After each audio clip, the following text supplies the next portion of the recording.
On May 20th, 1802, Napoleon Bonaparte issued this decree.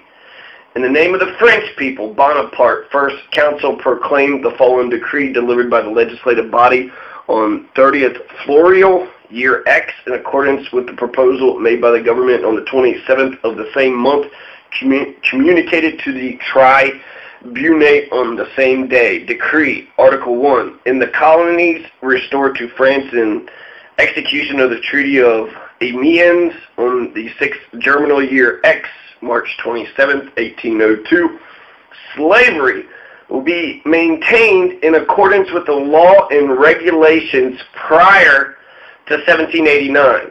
It will be the same in the other French colonies beyond the Cape of Good Hope. It's Article 2. Article 3, the slaves shall be traded and imported into the said colonies in accordance with the laws and regulations existing before the said period of 1789. Article 4, notwithstanding all previous laws, the regime of the colonies is subject for 10 years to the regulations to be made by the government. So, what did Napoleon Bonaparte just say? He said a bunch of things. Number one, the revolution is dead. 1789. He specifically mentioned 1789, the year of the revolution. So he says all the laws before 1789, before the revolution began, let's just go back to the way it was, you know, when white people had slaves, and he specifically said 1789. So let's revert, let's go back to the way things were before February 4th, 1794. That was when the French Revolution declared slavery illegal. The French Revolution eventually declared slavery illegal in all the colonies, so everywhere slavery was illegal. The legislature, it first started in Haiti. It was kind of a forced situation by Sonontax.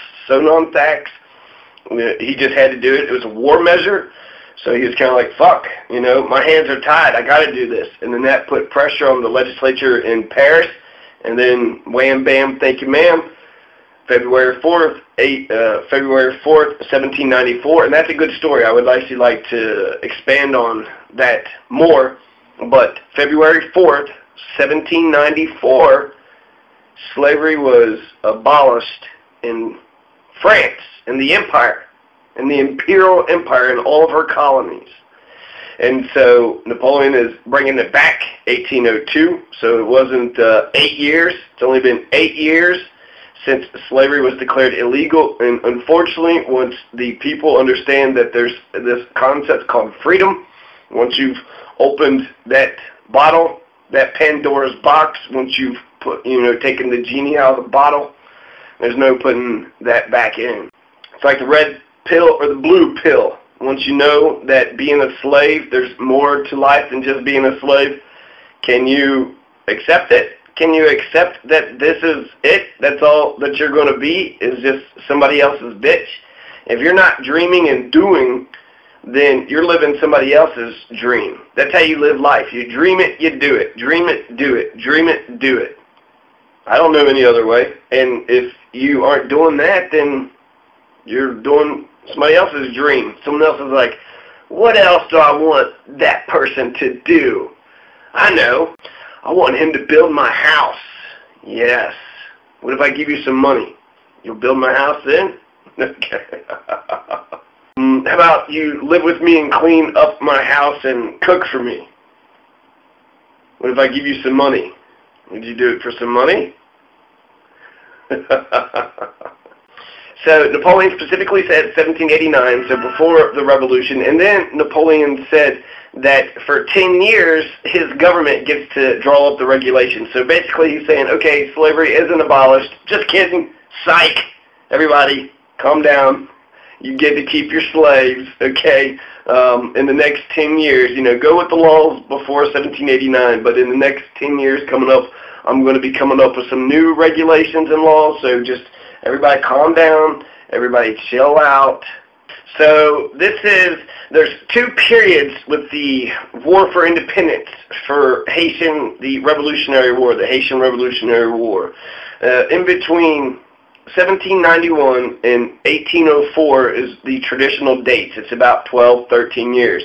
Well, Toussaint Louverture is part of the slave rebellion of 1791, and he's getting financed by the Spanish, but eventually he, after this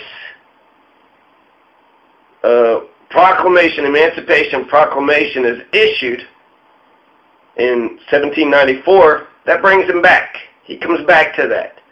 So I think he likes the French culture a lot, too much. In fact, even though he's a slave, turned emperor, a gladiator turned king, even though he came from the dust pits, he also was an elitist. I mean, he was the main overseer, so he's a Samuel L. Jackson. He's only one step below a slaver, for those who have watched Django Unchained. And that's the worst fucking black dude on the plantation. He isn't just the most obedient, but he's so fucking obedient, and he's a dick. He's a bigger dick than the master is. And the master likes that because he can use that as his pit bull. And so the main house Negro, whatever Samuel L. Jackson's character's name is, Samuel L. Jackson's character is the head house Negro. And in terms of oppressor and oppressed, that's the only distinctions I understand. There's field Negroes and there's house Negroes. There's the ones who are out in the huts, sleeping out on the ground, doing the manual labor, and it's bullshit, and it sucks. And so they're like, why would I not want freedom? But the house Negro says, well, I eat nice food, I wear the nicest clothes, why would I want to leave? Yeah, I sleep in the basement, sure, but I got nice covers, and I might get scraps, but I get scraps of the good food that's, cooked, the clean stuff, the fresh stuff. So the house Negro, I think he's like the main overseer. He's not a slaver, okay? Slaver, that's think about that. So a slave, a black slaver, a black man who is in charge of the slave trade. That is a pretty despicable person. It makes me think, could white people do that to other whites? Would I feel kinship? I think I would feel kinship with, any humans, but if you lived in a society and there's segregation, so white people, I don't know. I guess if I'm a cruel person, it wouldn't fucking matter. It's like, no, I need a quota. I got quotas to fill here, so I need to get at least 600 of you whites in this ship. South Africa, they need a lot of labor. They got sugar plantations. They need your free labor. So they're paying me a pretty penny. I caught you. I put shackles on you. So I got you. Right? So I win. On February 8th in 1802, Toussaint sends a letter to Jean-Jacques Dessalines. Dessalines, there's no S. There is an S, but it's French. And he asks him to burn down Port-au-Prince to hinder the advance of the French troops. So they're pulling some Russian tactics here. Toussaint was a very good war strategist. For what he understood, for what he knew, he was not afraid to declare war. He wasn't afraid to fight, and he played pretty dirty. He would rather throw rocks off of mountainsides and throw dead horses in water. He was all about scorched earth tactics. So he was pretty badass, when it came to war strategy. He didn't have a navy, and so I think that hindered him with international trade, with respect in the world. He was afraid of being invaded by the other empires, so that might have been a reason why he clung to the French so much. But Toussaint Louverture loved the French. Loved the French. He was begging Napoleon. He's like, Daddy, please love me, Daddy. Why don't you love me? Okay, and he just begs him, Napoleon, okay, so go back to the period, 1791 to 1804. So that's 12 years. But Toussaint Louverture fights for the French in between. So in the beginning, he's with the rebellion. The Spanish has given him money, and he's just fighting as a free black man for his own freedom, for his own liberty, fighting against the French with Spanish help. But then he didn't like the Spanish, the way they were doing things. He felt like the Spanish were using the slaves, giving them money and fight, their traditional enemies. And then once they had exhausted, once they killed each other, there would only be a few of them. The Spanish could come in and just, clean house and take over everybody. There was some other ones in the slave uprising that stuck with the Spanish, and then they wound up getting some forts and stuff in St. Augustine, Florida. So it was interesting, fascinating. So you got the slave uprising of 1791, which Toussaint Louverture wasn't even a part of, and then the four main guys, two of them gets killed, and the other two go live in Florida, in their big houses because they got paid pretty well. But Toussaint Louverture, 1794, 1795, after fighting for 3 or 4 or 5 years, after the Emancipation Proclamation was declared, he switched sides and went back to the French. So where he was fighting for independence, fighting against the French, fighting as a black man, a free black man. He wasn't just fighting for the revolution. He wasn't just fighting for his people or the Constitution. He was fighting for his own existence, he was creating a nation unto thyself. He was nation building. He was, it wasn't just toppling an enemy, but it was also saying, here we are, the Haitian people. And he didn't name, I don't know if they called themselves the Haitian people. He was, even the Constitution, he's begging, like, we're still French, we're a French colony, I do have power on this island, but I submit to you, O Lord Napoleon, the great Napoleon. You are wise and you are impartial and you are the smartest man alive. You are so intelligent and wise, and I wrote this Constitution, but I won't employ it, I won't set it in motion until I get the approval of the wise Emperor Napoleon. And Napoleon was like, what the fuck? What the fuck? I've been sitting there, destroying all these kings and queens in Europe, and here this slave wants to defy me, and he wasn't defying them. Napoleon lost an opportunity. Napoleon could have very easily got Toussaint into his grasp. Toussaint was begging. So instead of having this slaughter fest, instead of having this racist, white supremacist, fucking fool's, errand, just a suicide mission for the whites, the French, who was sent to go subdue them, okay? So you got the timeline, 1791 to 1804. In the beginning, this is what it looks like to me, so just reverse it in your mind if it don't look right. Just, be Arabic, read backwards. All right, so in the beginning, 1791 to 1794, he's fighting for his freedom, fighting against French, and then in the middle, he's a Frenchman, and he's fighting against the Spanish, and he's fighting against the English, and he's subduing rebellions, internal rebellions. So anybody that was doing what he was doing, 1791 to 1795 or so, he would put them down. And so that's why I would like to talk about the story of Moisey. I don't know if it's Moise or Moisey. I think it's Moise, but Moisey just sounds more badass. And that's all he's known as, General Moisey. I don't know if that's his first or last name, but Moisey. And that's it. So General Moisey is one of those rebellions. He was Toussaint Louverture's adopted nephew, and a lot of people started doing, rebellions and insurrections against this bullshit system that Toussaint Louverture had implemented. And Toussaint Louverture is going to kill Moisey. He's going to put him in front of a cannon and grape shot him all to fucking pieces. So he's going to do to, what the British did to Count Casimir Pulaski. Casimir Pulaski at the Battle of Savannah, the Siege of Savannah during the Revolutionary War. There's Pulaski County, Pulaski this, Pulaski everything. That was from him. So the timeline, 1791 to 1804, he fights against the French, he's with the French, and then Napoleon becomes emperor. And he declares himself emperor, whatever, 1799, 1801. And so when Napoleon gets into power, he invades. He goes straight into Haiti, says, let's fucking make these black folks slaves again. He had no other intentions. When he sent Leclerc, he had a 3-step plan. First, get their graces, win them over, win their friendship over. 2, do something else. 3, do something else. But Leclerc come in with an invading force, and it threw Toussaint Louverture over. He's sitting there writing letters like furiously. They even attack his home. They attack his kids and his animals, his favorite animal, his favorite horse or something. So they invade the island, and he's still begging. Eventually they have to fight for a year or two, but then he surrenders. And then Leclerc, he has one of his deputies just invite Toussaint out for dinner, and then they arrested Toussaint and then sent him to prison where he rotted and died. That's the story of Toussaint Louverture. So whereas in the beginning, he set it up, he was with the uprising, but then he started fighting for the French. And so it's like, oh, you're fighting for your oppressors in the middle of the revolution.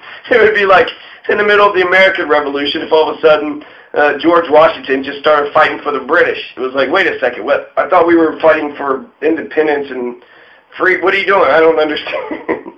He's like, I thought about it, and I kind of like the English ways. I like how they do things, their customs, their language, the way they dress. I'm going to be with King George for these next couple years.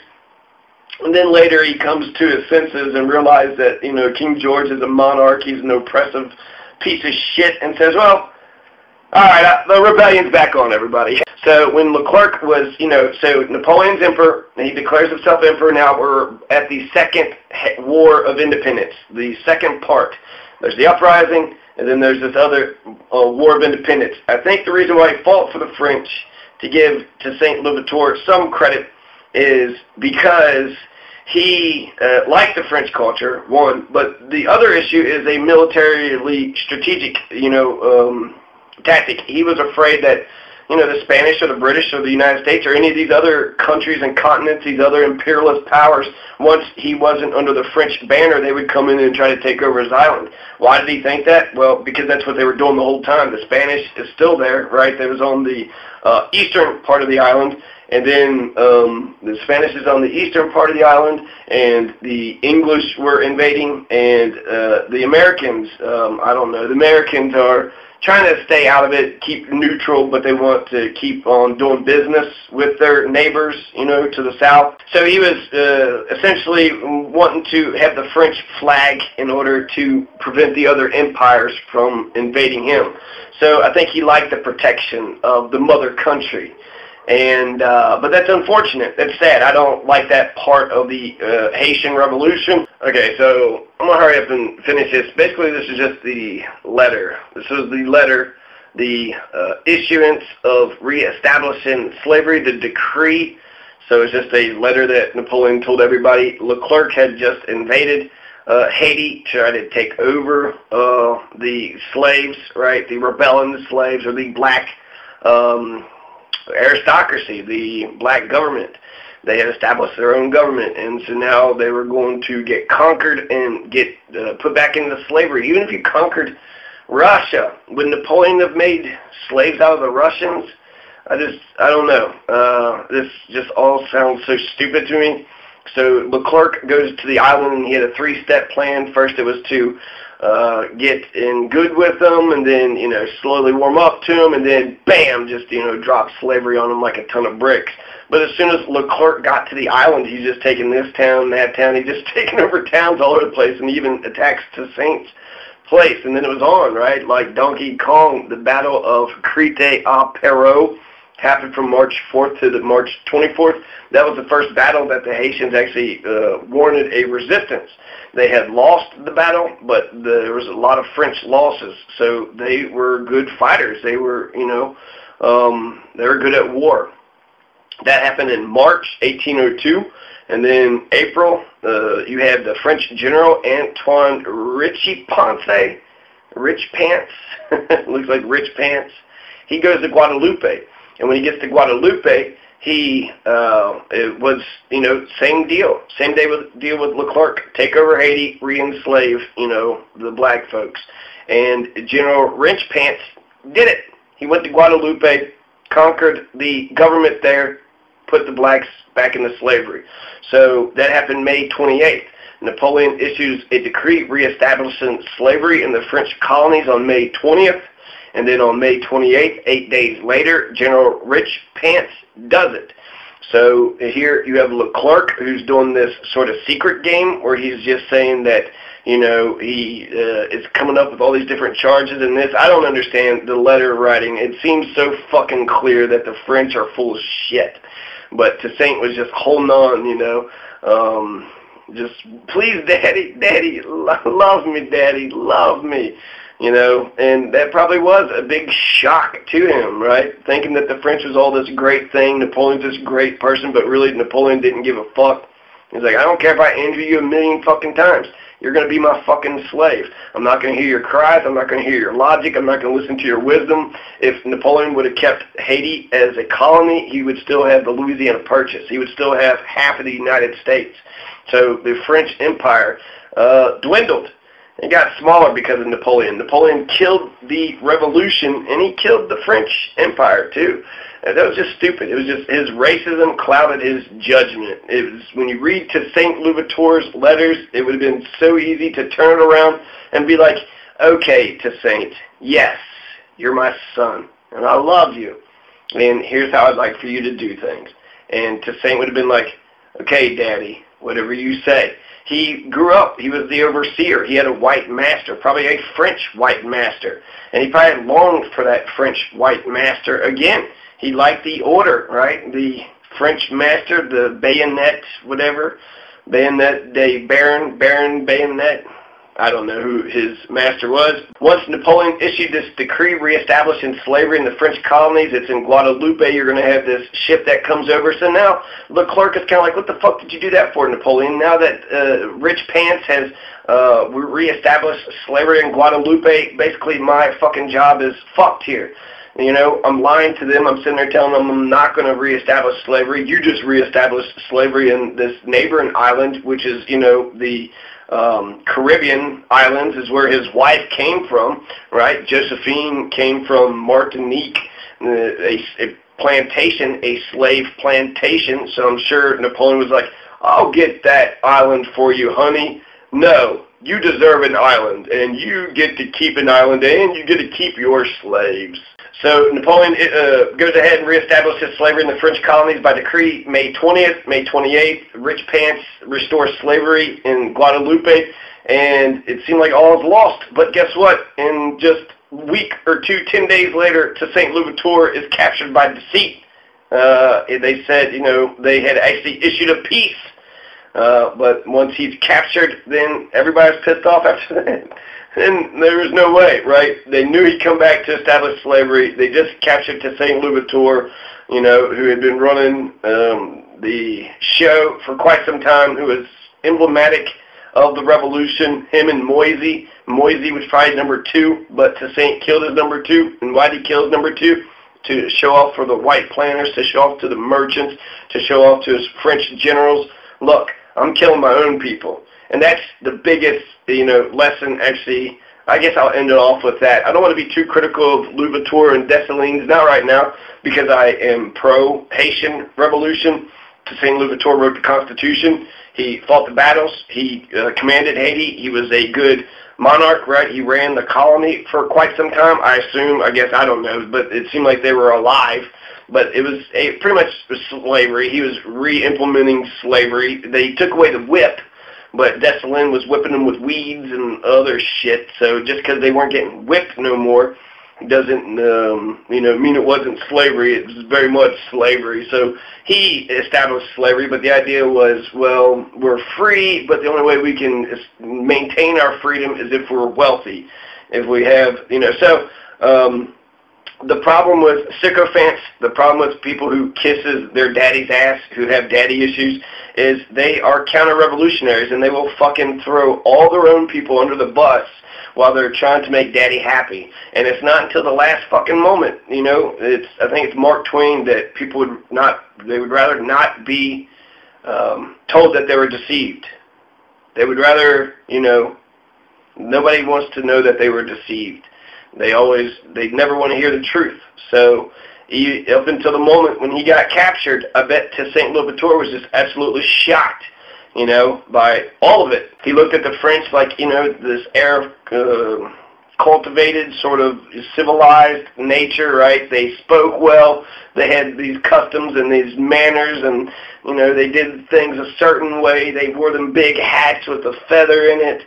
And they wore them capri pants, right? They dressed in those funny leotards with the capri pants and their little buckled shoes, right? They're pretty little dresses. So St. Louverture just looked at the French like they were the most greatest, awesomest people ever. but they look at snails and they're like, delicious, escargot. And yes, that's a John Oliver joke, but true, escargot. Who the fuck looks at a snail and says, let's make a meal out of that? Only poor fucking people that lived by the ocean and saw a snail. Only poor people who had nothing else to eat, so they made snail a delicacy. Nasty. Looking up to these damn snail eaters like they have a more sophisticated culture, but they were the barbarians. They were the ones who were fucking barbaric. They're the ones that implemented slavery from the get-go. The planter class, the French whites, were actually so deceitful, they were so fucking corrupt, that as soon as revolutionary France says, let's free all the slaves, then the planters are like, okay, England, we'll let you invade our colony and we'll side with you now. We will not be French at all. So the elite, the French elite, was ready to throw their French culture off, adopt the English way of life, just so they could keep their slaves. And, you know, big shocker, that's the reason why George Washington got into the American Revolution. Lord Dunmore was ready to have an Emancipation Proclamation. He was trying to get the slaves to rebel against the rebelling Virginians because he ran Virginia. It was right before Patrick Henry took Lord Dunmore's position over. So Lord Dunmore says, okay, slaves, rise up. And then George Washington, like, it was, what the fuck? George Washington didn't even care about the Boston Tea Party. He was like, hey, that's private property. Don't you know, that's White Star Line property. That's White Star Line property. So he's like, that's, you know, don't throw tea. That's not your tea. That's their tea. How dare you? But when Lord Dunmore said, slaves rebel, and George Washington's like, all right, you just crossed the line. It's on like Donkey Kong. It's on like Pong. That was from Anchorman, okay? Yeah, I steal most of my jokes, and I'm reading from fucking Wikipedia. You can't get more plagiaristic than this right here. September 3rd, Antone Rich Pants reintroduced slavery. He died, okay? So good job there, Antone Rich Pants. What a great legacy. He goes to Guadalupe. He smashes the colony, reestablishes slavery. Then you have Toussaint Louverture's captured, thrown in fucking jail. Napoleon decides to be consul for life. And then September 17th, Toussaint Louverture writes a letter to Napoleon from the dungeon of Fort de Joux.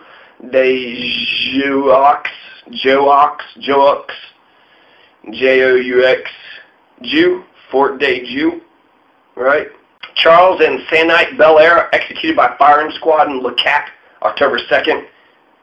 I guess I'll finish this off with the other things I want to talk about. So I want to talk about the Emancipation Proclamation of February 4th, 1794. I want to talk about Moisey. And I do want to be more critical of Toussaint and Dessalines eventually because they are very flawed people. Dessalines' Declaration of Independence, you can't beat it. The French are so fucked up. Yep, he had to do what he did. Absolutely. And Dessalines was an anti-white. He went after the French. It was the French people. There were Americans that were living on the island. There were Polacks.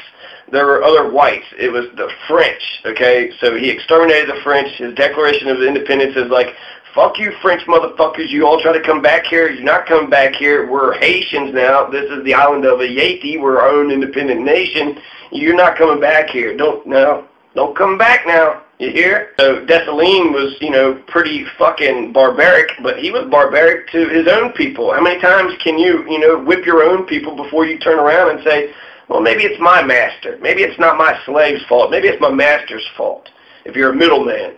Maybe my masters are pressing the shit out of everybody, and that's why, you know, Toussaint Louverture killed his own nephew. His own nephew, he was rebelling against the planter class, the planters. Also, Dessalines is going to betray Toussaint Louverture. Dessalines is going to get paid. He's going to get some money, and he's going to get some weapons and shit from Brunet, the guy who eventually fucks Toussaint over. The guy was just like, hey, come over here for a dinner party. And then Toussaint's like, all right, I'm here for a dinner party. And then they're like, I gotcha.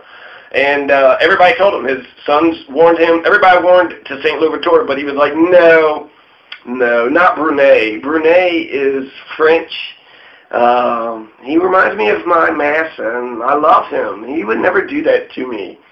But, yep, turned out he wasn't no fucking picnic. He was like, you're arrested. And so, to St. Louverture, Dessalines was actually known as, like, the butcher, man. When he was going around and they reestablished slavery, he bragged about, you know, he didn't use the whip. He was using, you know, plants and all this other shit. So, he was known for his brutality. Basically, you work or else. He would execute somebody if they weren't working, you know, good enough. He would make a show out of killing somebody. And during the insurrections, when there was rebellions that was happening, he would go to the master. So if there was a white planter family that was killed and there was a bunch of slaves that was around the plantation, he would kill them all. He would kill them all. This is during Moisey's rebellion. So Moisey has a rebellion, just like Toussaint was a part of in the 1791 rebellion, a rebellion against the white planter class, the slave system. So all the elements are still there. The biggest issue is, I guess it's theoretical. The United States Constitution was good because it had, you know, the 4-year terms. And so it's very easy to follow along. You have your one leader, so it's easy, you know, if the whole nation needs to speak in unison, you got your leader.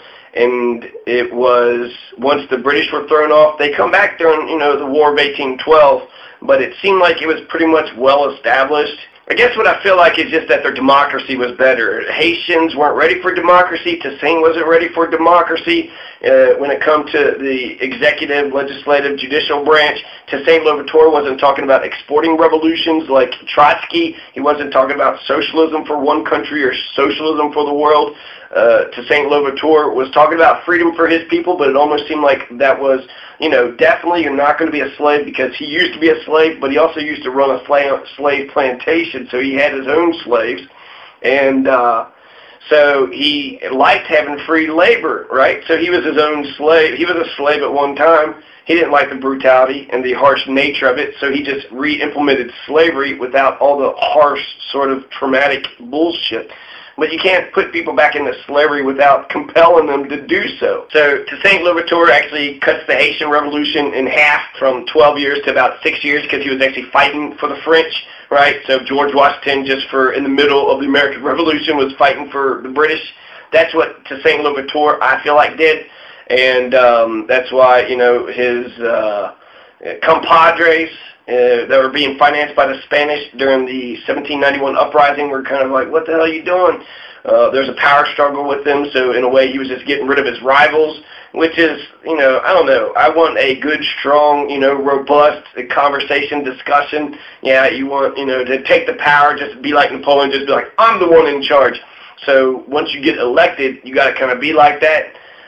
But you can't be like that in order to get the power. You know, you can't just bust in out of nowhere and just be like, okay, everybody, I'm the king now, and if you got a problem with it, well, there's the electric chair, because I'm going to kill you if you question that. I don't think so, Toussaint. Dessalines was, you know, kind of the same shit, and then there was a lot of turmoil. So when I look at the Haitian history, I see a lot of turnover, okay? Dessalines, yeah, he had his Declaration of Independence, but then he's going to get assassinated 2 years later. So he gets assassinated. Henry Christophe is part of the North. Alexander Pétion's part of the South. So now Haiti's split in two between a mulatto king and a black king, and both are pretty ineffective. And then you have one leader that just, you know, combines them both, but then he sells them down the river to the French. He felt like they would never truly be free until the French recognized their independence. And so the French was like, okay, we'll recognize your independence as long as you pay us, you know, a shit ton of fucking money, billions of dollars, $100 billion or something. And even though France eventually, 1825, will recognize Haiti, the United States wouldn't do it until 1862. Charles Sumner wrote the bill, said, let's recognize Haiti as its own independent nation. And it had already been its own independent nation, you know, for, well, over 50 years, well over half a century. Dessalines had betrayed Toussaint Louverture. Some reason he surrendered, okay? I don't know why Toussaint surrendered. And you had Leclerc ask Dessalines specifically, will you go arrest Toussaint Louverture? And Dessalines declined. That should have been Leclerc's sort of first, you know, red flag, but Leclerc actually thought Dessalines was comfortably in his pocket. He's like, Dessalines is mine, he'll do whatever the fuck I say. And so when, that probably was a shock to him. Hey, Dessalines, go arrest Toussaint Louverture. No, I won't do it. And then there was a letter from Dessalines to Bruno or to Leclerc to somebody where he's basically saying, well, Toussaint Louverture wasn't doing a good job. It was extraordinary how he was behaving. So it bordered on the line of criticism. It didn't seem like he was a sycophant and said that he could do no wrong. That sort of leaves the door a little bit open, but the accepting the money, accepting the gifts, and then you had Leclerc specifically ask Dessalines to go arrest him and throw him back on the boat. When that happened, I feel like Dessalines should have been like, he probably should have killed Leclerc right then and there. Like, you want me to go arrest the leader of the Haitian Revolution? The guy I've been listening to the whole fucking time? Dessalines was second in command. Kind of under, Toussaint, definitely under Toussaint, but sort of with the Henry Christophe, Moisey maybe. So if Toussaint Louverture, Dessalines would have had a more clear picture in their head of what they wanted. If Toussaint Louverture would have gone for independence, I think if he would have gone straight for independence, I don't think it would have been nearly as bad as he thought it was. He was able to essentially make all these empires fight against each other, and he's just sort of, threading the needle. He's being like Neo, he's just sort of like dodging one empire, dodging another empire, but he's using the cloak of France in order to do so. And so I think democracy could have been introduced into Haiti, a good democracy, that whole general for life. Yeah, people have issues with that, but I think it was actually a good idea. It's sort of what they kind of needed. But then they needed elections after that. And they needed to have democracy, and they needed to have discussion in a civil society, and they needed a lot of elements that wasn't there. They also needed to export the revolution. All of Africa should be free. The Haitian Revolution, whether they exported the revolution or not, they have awakened the world's mind just by what had happened. So they're a spiritual leader, but they're not the true leader. They didn't actually go around. They weren't like Fidel Castro. He sent troops to South Africa. So whereas Ronald Reagan is sending guns to the government to quash Nelson Mandela, Fidel Castro is going over to Nelson Mandela. Fidel Castro is, helping Nelson Mandela out with his struggle for freedom. And that's exactly what, that's on the right side of history.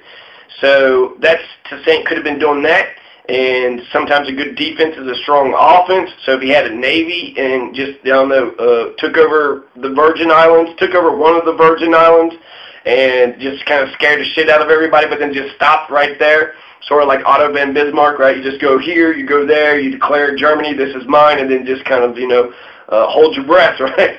Okay, we're all Germans, right? And yeah, and that's the point to all this. I'm trying to get these damn tabs off, and this was an important letter that I wish that I needed to document, and here I've been going on and on and on because I'm not reading. I'm telling you my thoughts, and I could just go on and on when I'm just, fucking freewheeling it like this shit. So I need to edit this, get back here, and just get through the material. Fuck. I'll give Toussaint Louverture one more piece of credit, okay? So while he was in the Haitian Revolution, he was fighting for the French in the middle. And so the way that the race had actually went, it was the mulattoes and the blacks who were fighting against the whites.